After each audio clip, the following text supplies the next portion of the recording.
Hello there guys, and welcome to the Inner Shrine YouTube channel.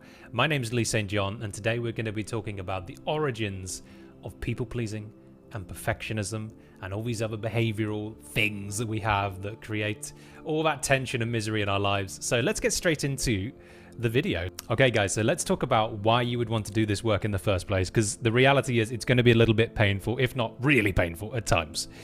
So unless you actually address this root pain down here, you are essentially contractually obligated to live in a way which is not only inefficient and inauthentic, but is incredibly painful and also impossible.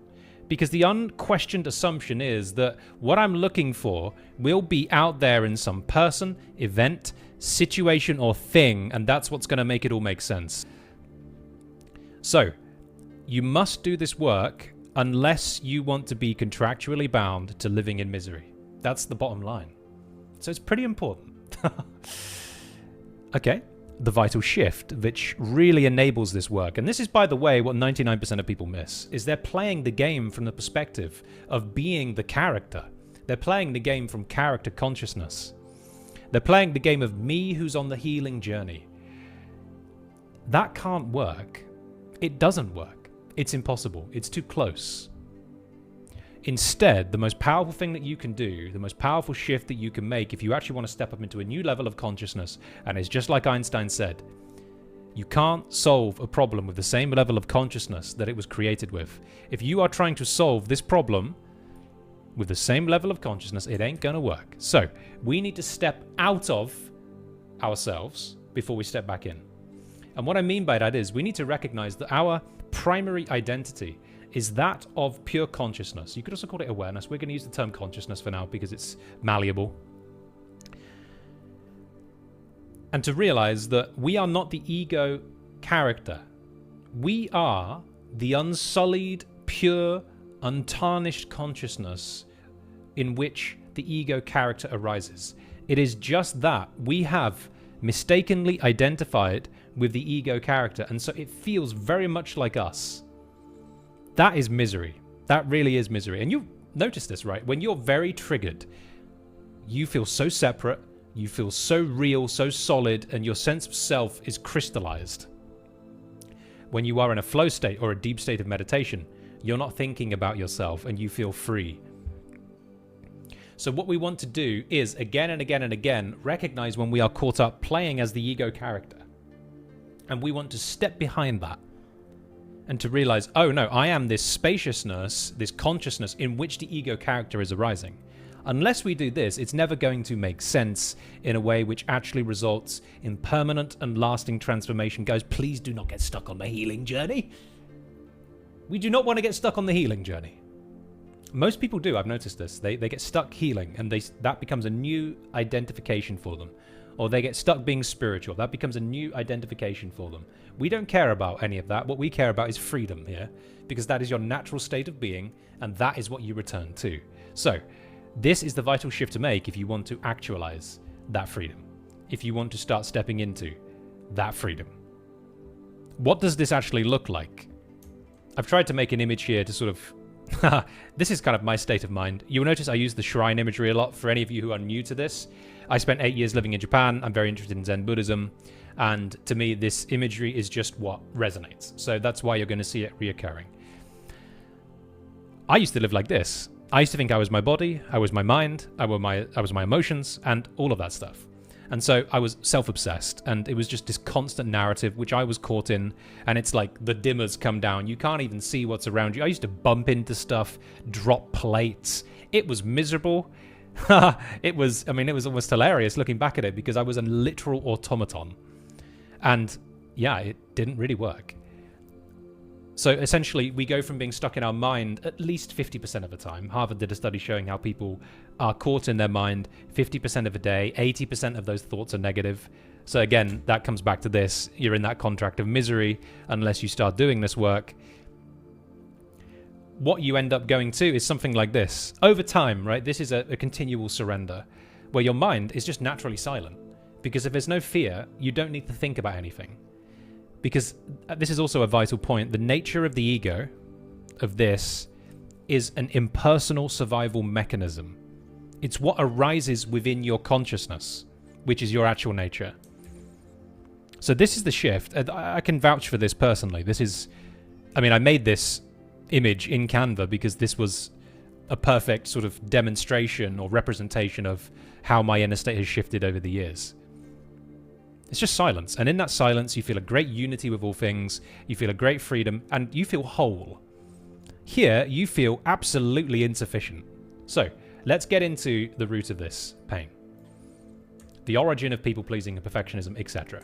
And to give you an analogy which is going to enable this to land at a depth, hopefully, where it really makes sense. And by the way, feel free to message me if it doesn't make sense, but it should do. I would like you to think about it like this. As a young baby, as a tiny little baby, we're so defenseless, right? And so what we do is we put out our hand, and this represents a need. We have a need. And when those needs are met, we feel safe. So as a young baby, we put out our hand. We want food, we want water, we want love, we want reassurance, we want validation, perhaps. But basically, we want our needs met. Now, parents, when a baby's so young, they have zero expectations of their child. So they, of course, meet the baby's needs without questioning it. But what happens as we get a little bit older? Perhaps it's 2 years old for the very unfortunate. Perhaps it's 3, 4, 5 years old for the slightly more fortunate people. I say fortunate in terms of the level of emotional awareness of your parents, because the reality is most parents are incredibly emotionally immature and spiritually underdeveloped. That is just a fact. It's not a judgment. I've worked with 45 clients. I've seen the same pattern play out again and again, which is that there is the neurotic, controlling, anxious mother and the father who is emotionally distant and perhaps demands impossible standards from you.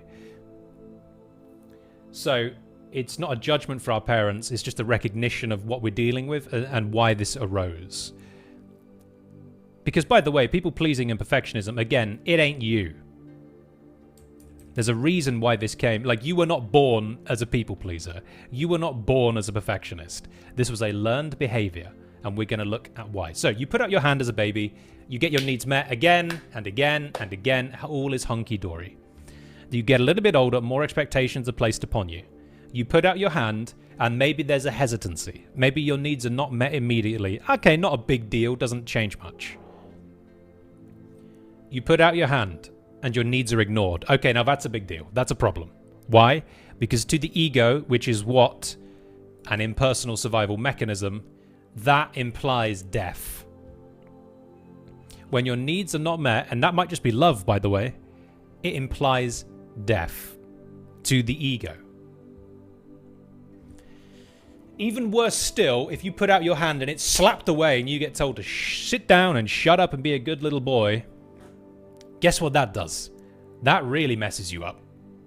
And in terms of your attention and your consciousness, what happens is you go from being as wide as the world, you go from having this wonderful state of unity consciousness, because you were born like this, down here. What happens is this arrow of attention turns inwardly, represented by this finger. So you go from being like this, just to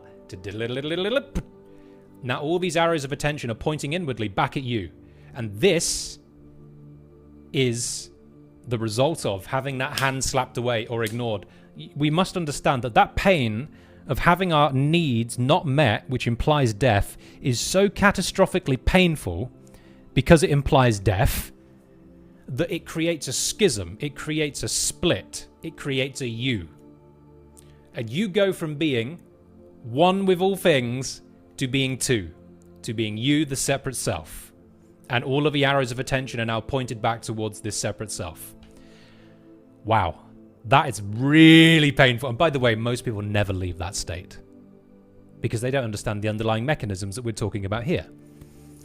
And so now our arrows of attention are all turned inwardly. And what do we start to do? We start to micromanage this because we had emotionally immature parents who were not able to provide for us and help us in the way that we needed. And so we don't look at them as a 4-year-old child and say, oh, well, mum and dad are just very stressed, and so they can't provide for me immediately. No, the arrow of attention turns inwardly, and we start to think, well, I'm the problem. It must be me. It can't be mum and dad. It must be me. And so we start trying to micromanage ourselves and shift our behaviors, people-pleasing, perfectionism, because there's an assumption that when we are hypervigilant and manage our mum's anxiety and we fulfill, we reduce her stress for her, then finally she can give us, we experience this, she gives us what we need when we put our hand out. And we feel, good. So your mum and dad literally condition you into these inauthentic behaviors in order to get your needs met. And it's not their fault. They are basically running as automatons for the most part. Many people, again, no judgment. It's just what it is. We have to address this until, otherwise it's really not going to land at the level where we can move beyond it. I said to one of my clients on a call the other day, true shadow work is, and excuse my French here, but it's recognizing that there's a part of you that fucking hates your parents.